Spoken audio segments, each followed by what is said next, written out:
या कुन्देन्दुतुषारहार धवला या शुभ्रवस्त्रामृता या वीणावरदण्डमण्डितकरा या श्वेतपद्मासना या ब्रह्मायुधसङ्करं प्रतिर्वै दैवै सदा वन्दितां सा मां पातु सरस्वती भगवती निःशेषजाड्यापहा।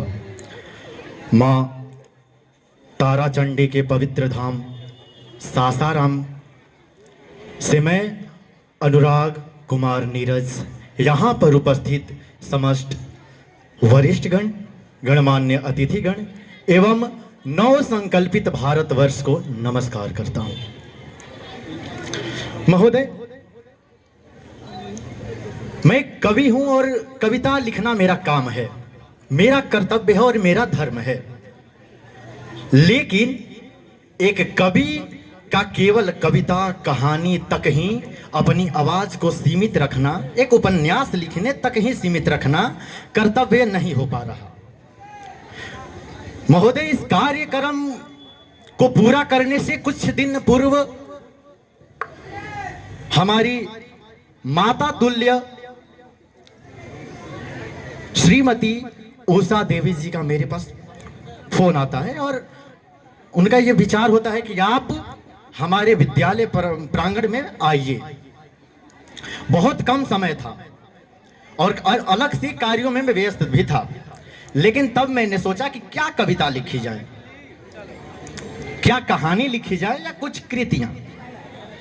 ये सोचते हुए मैंने अपने कलम को उठाया और बैठा।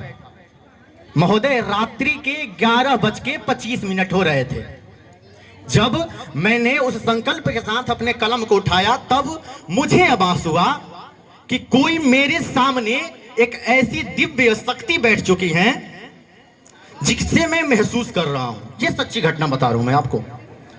मैं बहुत सोचा समझा और उस दिव्य शक्ति से मुझे प्रतीत हुआ कि ये आभास, ये आवाज, ये सुनाई पड़ा कि हे बालक, क्या लिखने जा रहे हो। मैंने बोला कि एक पुण्य आत्मा है, उनके बारे में कुछ उखेरने की कोशिश करूंगा। यकीनन वो बोले कि कविता कहानी उपन्यास न जाने कितनी लिखी जाएगी, बहुत अभी उम्र बाकी है, एक संघर्ष लिख दो तुम। एक ऐसा संघर्ष जो वो दिव्य आत्मा यहां किए और चले गए। आप सबके प्रत्येक ऐसे मन से मैं ये एक अपेक्षा करूंगा कि आप लोग यहां से कुछ वर्ष पीछे चलिए। तब जब हमारा देश गुलाम था, तब जब रामानुग्रह नारायण जी का जन्म हुआ था, वहां आपको लेकर चलता हूं। उनका जन्म होता है और अब से इस मंच को, इस शरीर को और इस माइक को मैं उस शक्ति के नाम करता हूं। मेरा अस्तित्व यहां खत्म होता है। अब सुनिएगा वो संकल्प, वो शक्ति क्या लिखती हैं, वो शक्ति क्या आज्ञा करती हैं। यहां से है कि बचपन दूजेपन से होकर मैं तीसरेपन में आया हूं, न पूछो अब तक के सफर में क्या खोया है क्या पाया हूं। मैंने देखा यहां गरीबी का रथ पहिया घुमाते बच्चे को, हाँ देखा निश्चित गुलाम भारत और सपने सजाते बच्चे को। पर है प्रश्न इन नन्हे मनों का, क्या सपना साकार हो पाएगा या निर्धनता के बोझ तले हर सपना कुचला जाएगा। या निर्धनता के बोझ तले हर सपना कुचला जाएगा। ना कुचले सपनों की लो यहां ऐसी युक्ति तैयार करूं, ना कुचले यहां सपनों की लो चलो ऐसी युक्ति तैयार करूं। इन बच्चों के उज्जवल कल हेतु मैं हर चुनौती स्वीकार करूं, मैं हर चुनौती स्वीकार करूं। महाराज, यहां से आपको ले चलता हूं उस दिव्य आत्मा के संकल्प में। किया प्रण मैंने शिक्षा का, किया प्रण मैंने शिक्षा का, ज्ञान अमृत सबको चखवाऊंगा। निज विद्यालय का निर्माण कराकर हर बालक को शिक्षित बनाऊंगा। निज विद्यालय का निर्माण कराकर हर बालक को शिक्षित बनाऊंगा। महाराज, ये संकल्प रहा और आज हम और आप इस पल के लिए साक्षी हैं। हम प्रत्येक लोग इस सभा में उपस्थित हैं और आज वह प्रण साकार हुआ। आज वह प्रण साकार हुआ।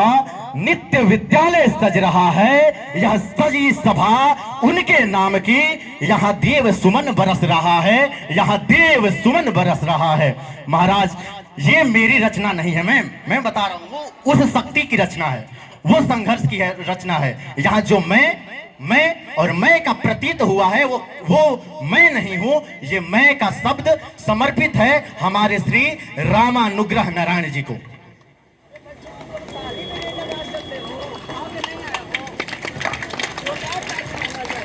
महाराज वो भले इस दिव्य धराधाम पे न हो, लेकिन जो उनका संकल्प रहा शिक्षा अमृत चखवाने का, वो हम आप और आने वाली न जाने कितने वर्ष की पीढ़ियां हर साल चखती जाएंगी।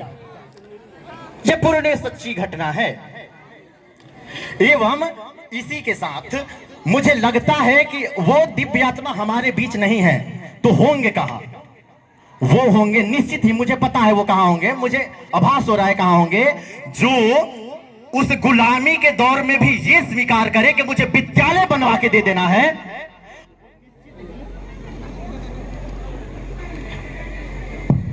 वो निश्चित ही मां भगवती सरस्वती के करीब एवं अभी तक भी शिक्षा प्रदान करने के संकल्प के साथ वही विद्यमान होंगे। उस गोलोक धाम में उनकी आत्मा के लिए शांति के लिए, उनकी आत्मा की शांति के लिए मैं आप और हम सभी एक बार उद्घोष करेंगे, महादेव से आज्ञा चाहेंगे कि उनकी आत्मा को सदैव शांति रहे। और इसी के साथ अपने वाणी को विराम दूंगा। एक बार जोरदार उद्घोष उस शक्ति के नाम की, नमः पार्वती पतये हर हर महादेव।